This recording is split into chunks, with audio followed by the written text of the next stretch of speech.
परिचय। ये जंगल के बीच में है। शोधकर्ता भूमि पर पड़ी हुई सूखी पत्तियों में से एक पौधे की जांच कर रहे हैं। उन्होंने वहां के प्राणी जात और वनस्पति जात को ध्यानपूर्वक देखा, जिनमें से कुछ पौधे एकदम विशिष्ट प्रकार के हैं।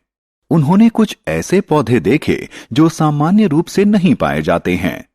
क्या ये पौधे लुप्तप्राय प्रजातियों में से हैं? आइए इस पाठ में हम किसी विशिष्ट क्षेत्र के पौधों और जंतुओं के बारे में जानें।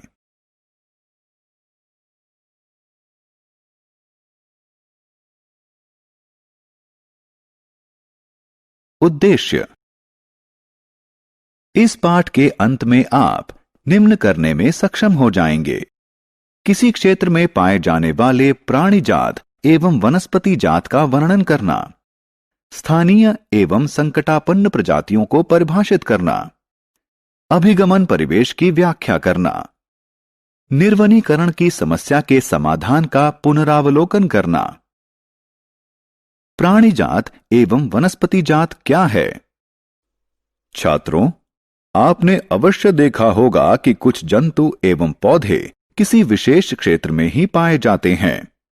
किसी विशेष क्षेत्र की वनस्पतियों और जंतुओं को उस क्षेत्र के प्राणी जात और वनस्पति जात के रूप में जाना जाता है। उदाहरण के लिए पचमढ़ी जैवमंडल संरक्षित क्षेत्र के साल, सागौन, सिल्वर फर्न इत्यादि वनस्पति जात हैं और चिंकारा, नीलगाय, तेंदुआ इत्यादि प्राणी जात हैं। विशेष क्षेत्रीय प्रजातियां।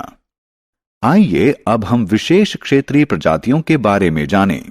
यहां आप यह जान लें कि आबादी का वह समूह जो संकरण में सक्षम होता है प्रजाति कहलाता है। एक ही प्रजाति के सदस्यों में समान लक्षण होते हैं। मैं आपसे एक आसान प्रश्न पूछता हूं। क्या आपने सेब का पेड़ दक्षिण भारत में देखा है? नहीं ना। सेब के पेड़ सामान्य रूप से उत्तर भारत में पाए जाते हैं।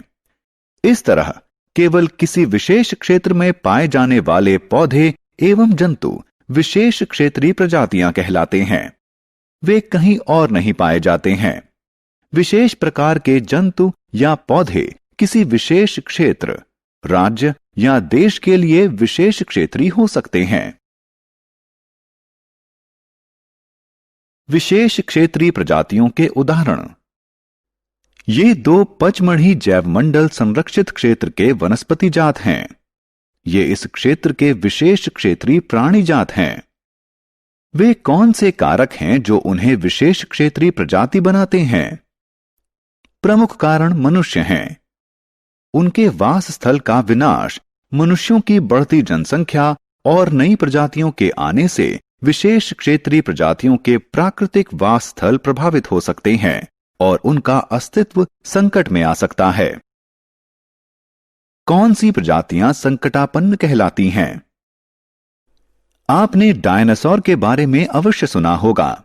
वे लाखों वर्ष पहले पाए जाते थे, लेकिन आज वे विलुप्त हो चुके हैं। अनेक जंतु एवं पौधे विलुप्त हो चुके हैं, जबकि कुछ विलुप्त होने की कगार पर हैं। वे प्रजातियां जिनकी संख्या विलुप्त होने के स्तर तक कम हो जाए संकटापन्न प्रजातियां कहलाती हैं। कुछ जंतुओं के प्राकृतिक वासस्थल में उत्पन्न बाधाओं के कारण उनकी उत्तरजीविता कठिन हो गई है। आप यह जानने के लिए उत्सुक होंगे कि क्या संकटापन्न प्रजातियों का कोई रिकॉर्ड रखा गया है? ठीक है, रेड डाटा पुस्तक वह स्रोत पुस्तक है जिसमें समस्त संकटापन्न जंतुओं एवं पौधों का रिकॉर्ड रखा जाता है। प्रवास क्या है? आइए बच्चों, हम प्रवास शब्द का अर्थ जानें।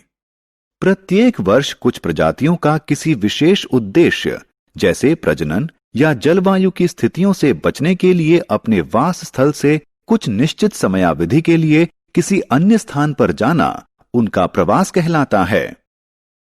निर्वनीकरण की समस्या का समाधान। हम वनों से अनेक चीजें प्राप्त करते हैं। गोंद, राल, जूट और कागज महत्वपूर्ण उत्पाद हैं जो वन से प्राप्त कच्चे माल से बनाए जाते हैं। क्या आप कागज के विकल्प की उपलब्धता के बारे में विचार कर सकते हैं? क्या होगा यदि हमारे लकड़ी ना होती? ठीक है, इन सभी प्रश्नों का सरल उत्तर कागज का पुनः चक्रण है। कागज को 5 से 7 बार पुनः चक्रित किया जा सकता है। कागज के पुनः चक्रण से न सिर्फ वृक्षों को बचाया जा सकता है, बल्कि ऊर्जा व जल भी बचाया जा सकता है। इसलिए हमें कागज बचाना चाहिए, इसका पुनः इस्तेमाल करना चाहिए और इसका पुनः चक्रण करना चाहिए। तुमने बहुत अच्छी बात कही, लेकिन कागज का पुनः चक्रण केवल निर्वनीकरण को नियंत्रित करने का अस्थायी उपाय है। क्या तुम निर्वनीकरण की समस्या का कोई स्थायी समाधान बता सकते हो? हाँ, यह पुनः वनरोपण है। नष्ट हुए वनों के स्थान पर नए वृक्ष लगाना पुनः वनरोपण कहलाता है। सारांश। आइए हमने जो कुछ सीखा है उसे संक्षेप में दोहराएं।